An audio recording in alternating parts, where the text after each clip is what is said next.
আজ আমরা চলে এসেছি ননদের বাড়ি দত্তপুকুর। আর ওই দেখো অন্ধকারে কারোর মুখ দেখা যাচ্ছে না। আমার হাতে এতগুলো প্যাকেট ছিল, আমি ভিডিও করতে পারছিলাম না বলে মেয়েকে বললাম একটু ভিডিওটা করে দে। তো আস্তে আস্তে অনেকটাই দেরিও হয়ে গেছে। কাল ভাইফোঁটার পর্ব ছিল, আজ ছিল খাওয়া দাওয়ার পর্ব।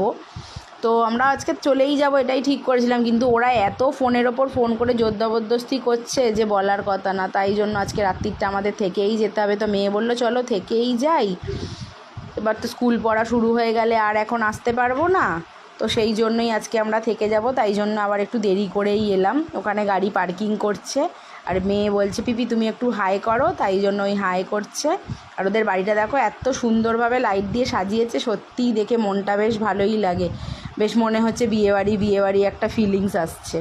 তো ওই বাইরে দাঁড়িয়ে সবাই খানিকক্ষণ একটু হাই করে নিলাম। তো আজকে এখানে ছিল খাওয়া দাওয়া, রাত্রিরে এখানে ডিনারটা করবো। ননদ একা একা অনেক কিছু রান্না করে, আমার বলেছিল সকালে যেতে, কিন্তু আমি গিয়ে উঠতে পারিনি। তো খেতে খেতে অনেকটাই দেরি হয়ে গেল, সব ইয়ার্কি ফাজলামো করতে করতে। রান্না করেছিল ভাত, মাছের মাথা দিয়ে ডাল, মূলো শাক ভাজা, বেগুন ভাজা, পাবদা মাছ, কাতলা মাছ, মটন, আবার চাটনি। আমি তো খেতেই পাচ্ছিলাম না, এত আইটেম, কিন্তু ও তো না খাইয়ে ছাড়বে না। আর ওই দেখো চাটনিটা আমার সব থেকে বেশি ভালো লাগে। সব রান্নাই ভালো হয়েছিল, কিন্তু চাটনিটা আমার বেশি খেতে ভালো লাগছিলো। আমার পেটটা এত ভরা ছিল, আমার খেতেই ইচ্ছা করছিল না, কিন্তু কিছু করে না, বলছে সব খেতে হবে রাত্রিরে। ওই জন্যই তোমাদের। আরও ফুলকপি দিয়ে চিংড়ি মাছ দিয়ে করেছিল, ওটাও খুব সুন্দর হয়েছিল। আর সব থেকে মেন ওকে হেল্প করেছে ওর ছেলে।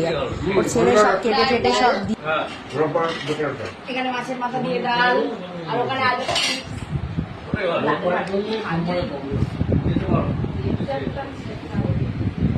তাহলে শনিবার রাত থেকে শুরু হবে, রোববার